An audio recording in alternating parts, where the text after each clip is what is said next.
Hello and welcome to our newest edition of Know Your Local Government.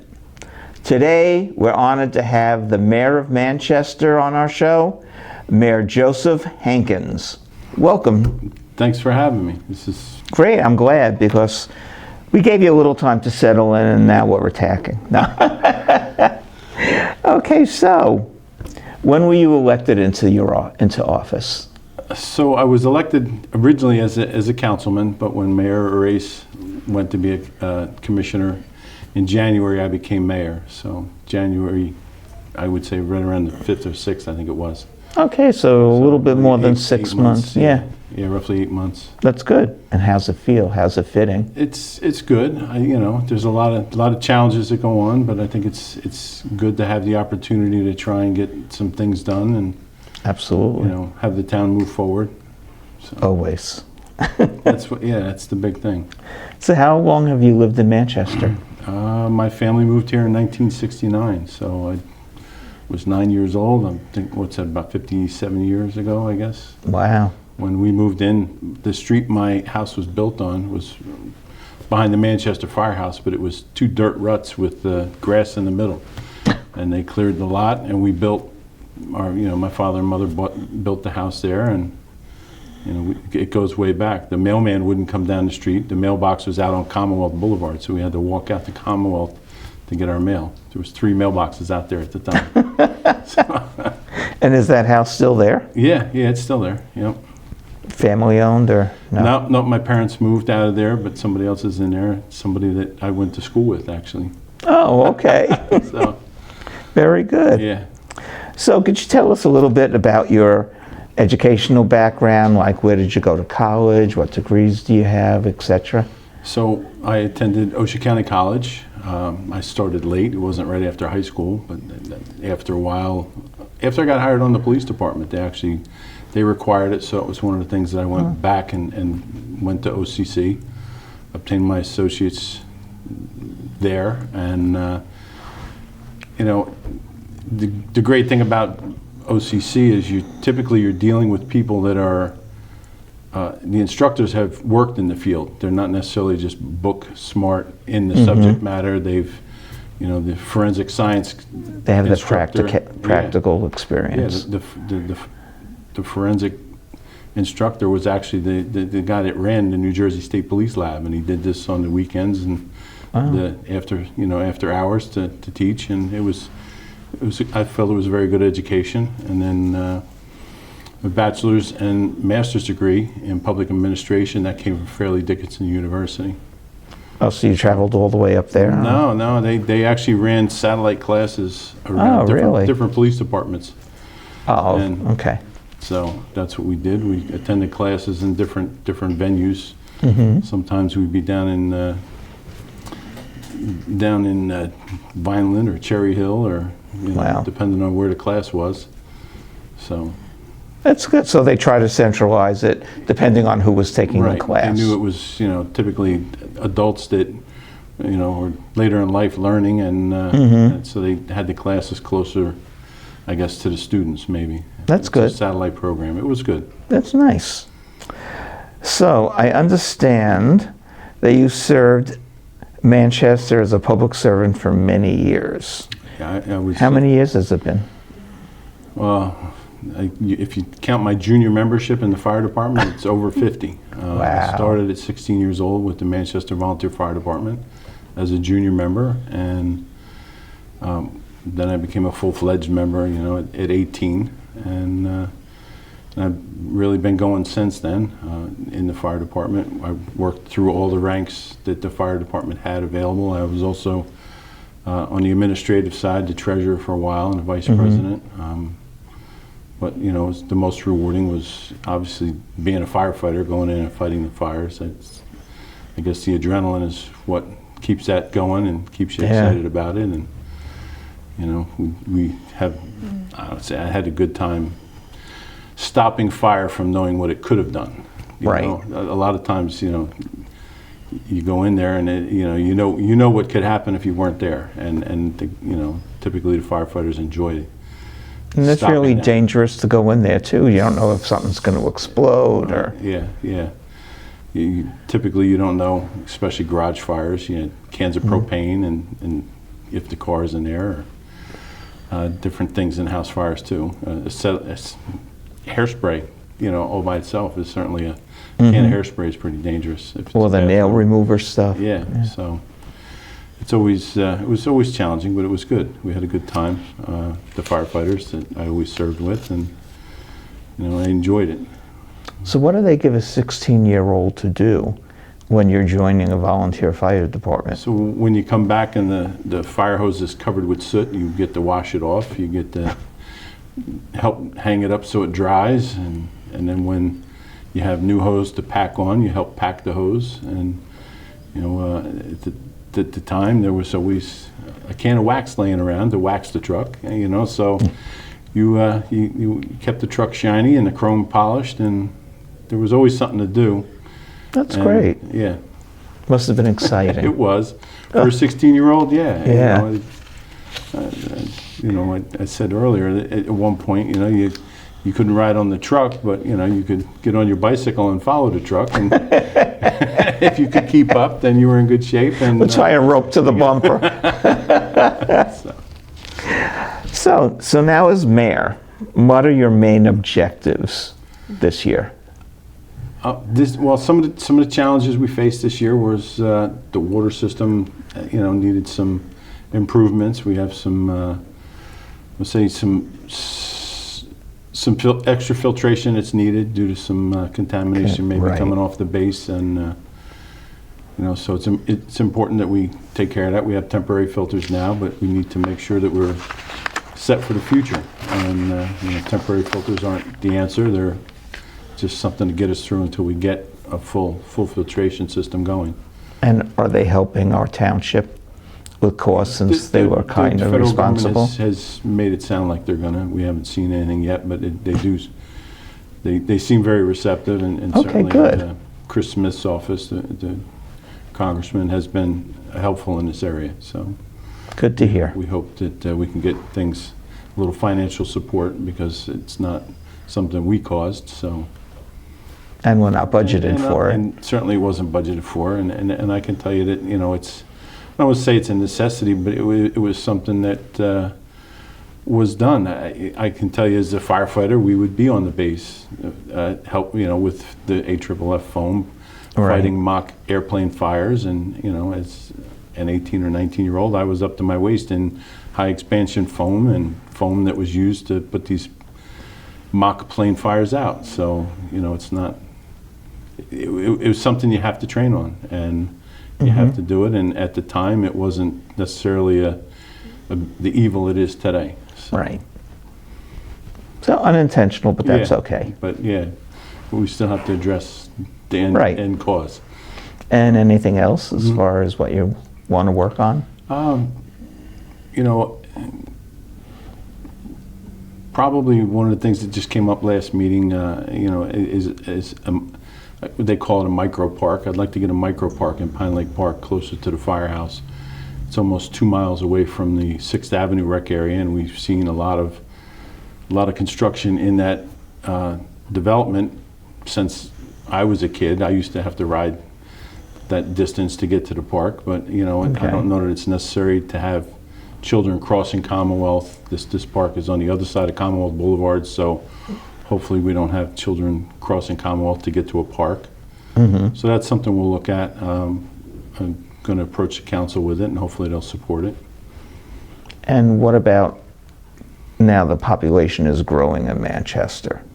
So what are we preparing to do? Because I know traffic is not so wonderful to begin with. No. So it's some of the stuff as far as preparation goes, emergency management preparation. I do keep in touch with the police chief and emergency management, Sergeant Shary, but we're looking at any county-owned light, that was one of the other things that we did early on in my administration, is any light, traffic light that's owned on a county road, we were able to arrange to have battery backups on those lights. Great. So when we do lose power, those lights will still function. We don't need a police officer at every traffic light. And they also are going to install a plug-in, so if it's going to be more than 6 hours without power, they'll be able to hook up a generator, and the police department does have generators. Wow.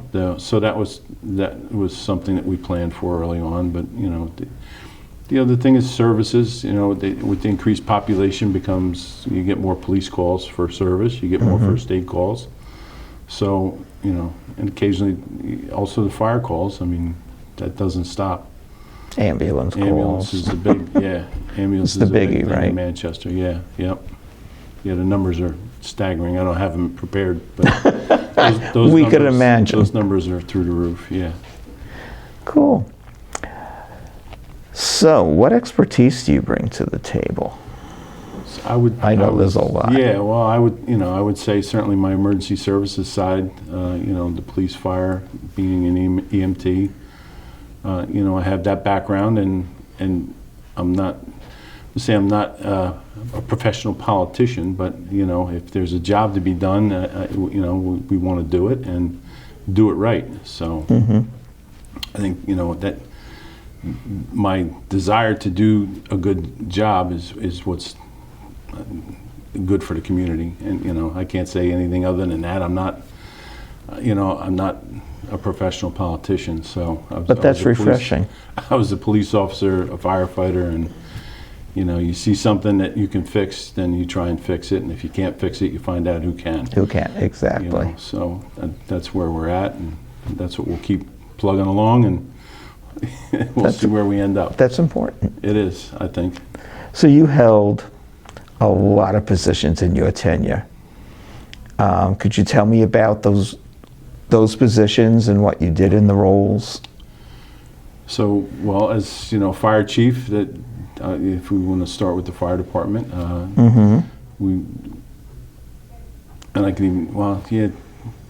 the fire chief was a great position to have. I mean, you know, you work your way up through the ranks. You always have goals. You set goals, and the mayor job was never a goal of mine, but the opportunity presented itself. But you know, as fire chief, you want to train the firefighters. You want to make sure they have the equipment they need to do the job, and you know, typically that's what the chief does, is make sure everybody's ready. And if the chief isn't there when the fire happens, he doesn't necessarily have to be. If everybody's trained and knows what to do, the fire is going to go out. You know, and so as fire chief, that was my goal, was to make sure everybody had the training and the equipment they needed. So do you spend any extra time now, since we live in the Pine Barrens, and you know, fires have been a problem, wildfires have been a problem in the past. Do they get any extra training as to containing, or at least keep it away from the houses? Yeah, so a lot of what you'll see in Manchester is the fire departments are used as structure protection. They'll set up in an area, and the Forest Fire Service will come in and actually either do a backfire or light a fire behind that residence and let that burn into the main fire, so hopefully that calms down. We also do a lot of preparation beforehand, working with the Forest Fire Service to do prescribed burns. Certain areas will pre-burn, so you know, in the fall you may see a lot of smoke, you may see some forest fire trucks and a couple of fire trucks, but that's, I want to say, a controlled fire, but it's prescribed burn. We're trying to mitigate that ladder fuel. What happens typically is in a forest fire, if that base fuel is burning up, and then it can create a crown fire. It heats up the top, the leaves, dries them out, and then the top of the trees burn as well. Right. And that's when you have, I would say, a magnificently superior fire. You know, a head fire is something you want to try and avoid. So with this mitigation, and sometimes the fuel at the base is too heavy to burn, so they'll end up mowing it, using a mower, chop it all up, and then do a burn. So right. There's different ways to try and keep forest fires from being as devastating as they can be. Right. So. Great. And Then what about your other positions? Yeah, well, yeah. So you know, the scuba team. I was captain of the scuba team when I was still in school.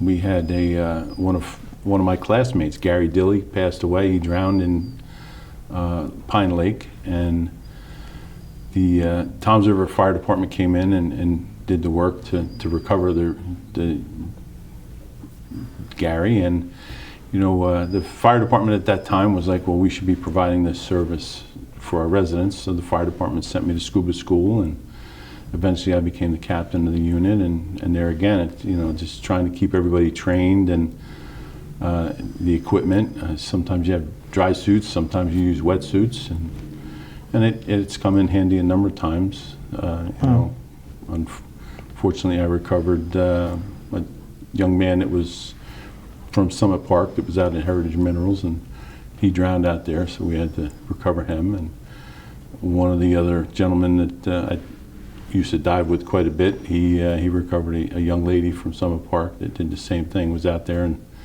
they don't realize the angle of the bank there. It's a steeper angle than a lake, and it drops off pretty quick. So, and they can't get out. And they don't typically get out. The water, I guess, it has a higher mineral content, so you don't. You know, if you were in Greece, I guess the salt water, you float no matter what you do. But right. This water has a higher mineral content, and it typically requires more effort to stay afloat. So. You don't think about that all the time. No, a lot of folks don't, and that's not good for them. Just stay out of the water. It's safer. Well, definitely that water. It's private property. Nobody should be back there. So. Right. Okay, and so you were also after the fire department. Where'd you go? So, you know, I saw the opportunity to maybe serve as a police officer, so I did take their test, and the first time I failed it. Second time I did pass it. I failed it by 3 pull-ups. That bothered me for a while because Manchester's test was very, very strict and difficult, and you did one event right after the other. It's not as difficult now. They typically do stuff by resume. It's a little harder to get police officers than when I tried. But the second time I did get hired, and it was you know, it was a good experience. I went through the police academy. I was a little bit older than most of the recruits, but I made it. So, and as a police officer, I served as a patrolman. You start out on midnights like everybody else, and you go through, you know, and eventually try to work your way to days or evenings. Evenings was certainly a busier shift, and once we were on there, and at the time, domestic violence was, I'd say, being more recognized more maybe, and we, being a department that is always trying to improve itself, we had what was termed domestic violence response officers, and that we would train people, the department would train people on each shift so that the T's were crossed and the I's were dotted when this was something that would come to court, and it was a better prosecution rate. And that's good. Yeah. So that was a good thing, and then that eventually led to the detective bureau. While I was in the detective bureau, I typically did insurance fraud, arson investigation or origin and cause, Megan's Law registration. So you know. And then the general caseload. I mean, if it was your duty week, whatever came in that you got called to, that's what you had to deal with. So that was good. And eventually I took the sergeant's test and was able to obtain the rank of sergeant and go back to midnights because that's what you do. You know, and there again, in that role as a sergeant, my primary thing was to train, get as much training to the guys as possible.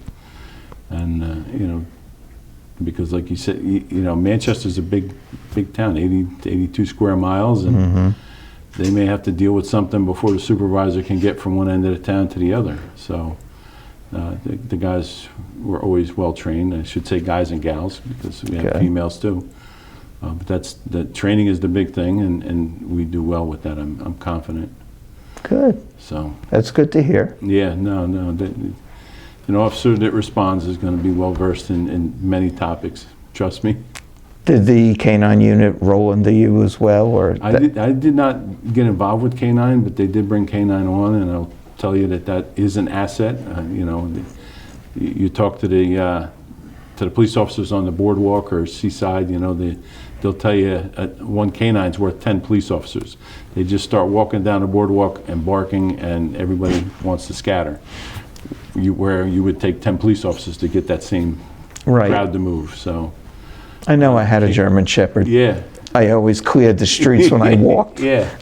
No, canines definitely a great asset to any police department, and training them that there again with narcotics. We had some canines that recently retired. He was good for a lot of drug seizures. So they're invaluable. Their nose is invaluable.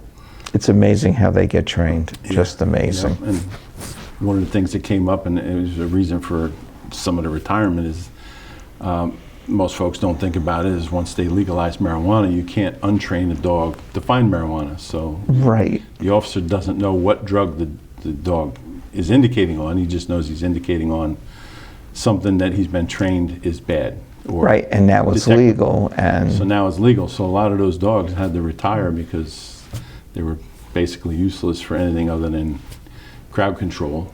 And some of them kept them for that. And hopefully they stayed with their trainer, with their officers. Ours does stay with our officers. We've had 2 retire so far, and they both stay with the officer. So I'd always be interested in adopting. I just think they're the greatest dogs on earth. They are, yep, without a doubt. So also, as if you haven't done enough for our county, you are the vice president of the New Jersey State Firemen's Association. Yes. So when I retired as a police officer, that position was becoming available, so I ran, and you have to be elected by the firefighters in the state, and I was able to obtain that position, and I do enjoy it every day. We typically, it's not always a Monday through Friday 9 to 5. You're working with volunteer firefighters that after 5 o'clock they may want to have a meeting, so they ask you to try and be there when they are available, and we do. We try to be as accommodating as we can. So. And what is your main purpose in their role? Well, I would say, as vice president, we do a lot.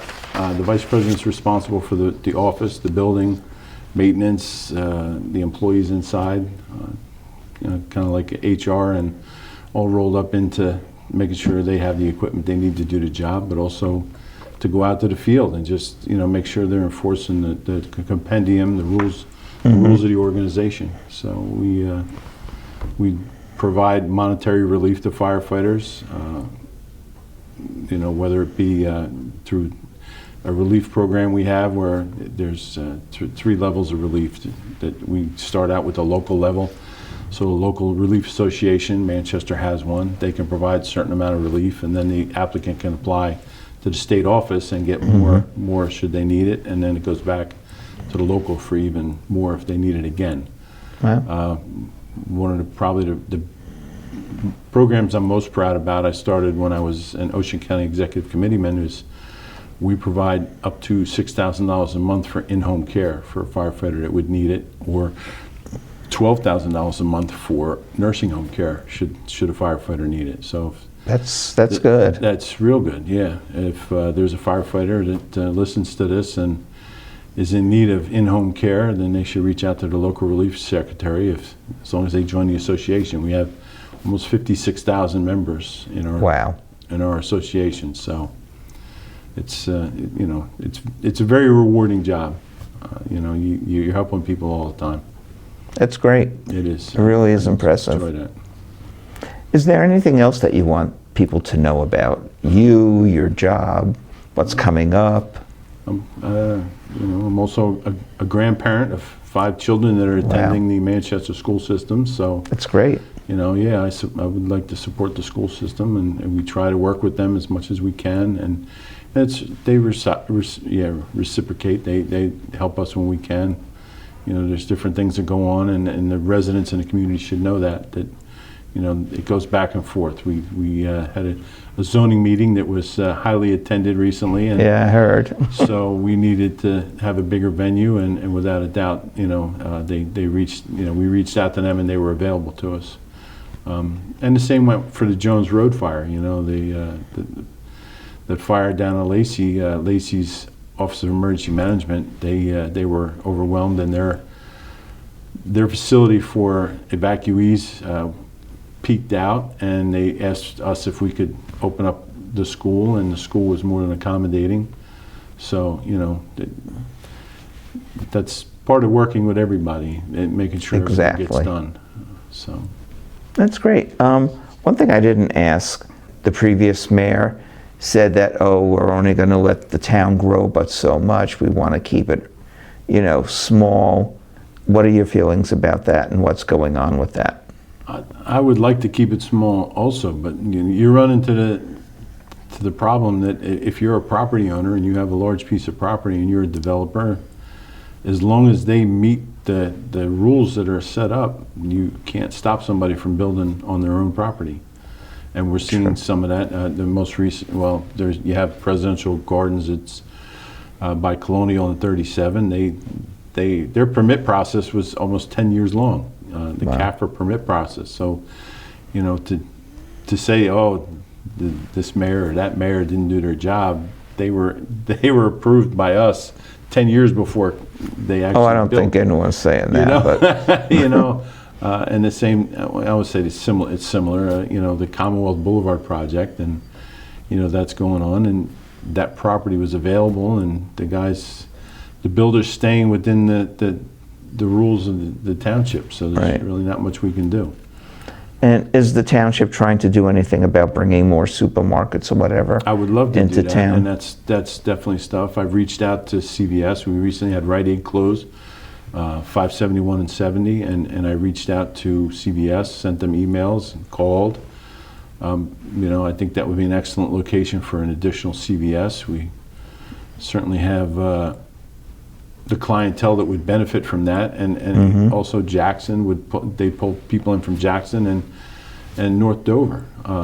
So you know that store, I think if I shouldn't say, you know, I've looked at it, but that had to be a well-producing store for Scripps, you know, and Scripps, yes, it was. CVS is certainly, and this isn't a commercial, but CVS does a good job.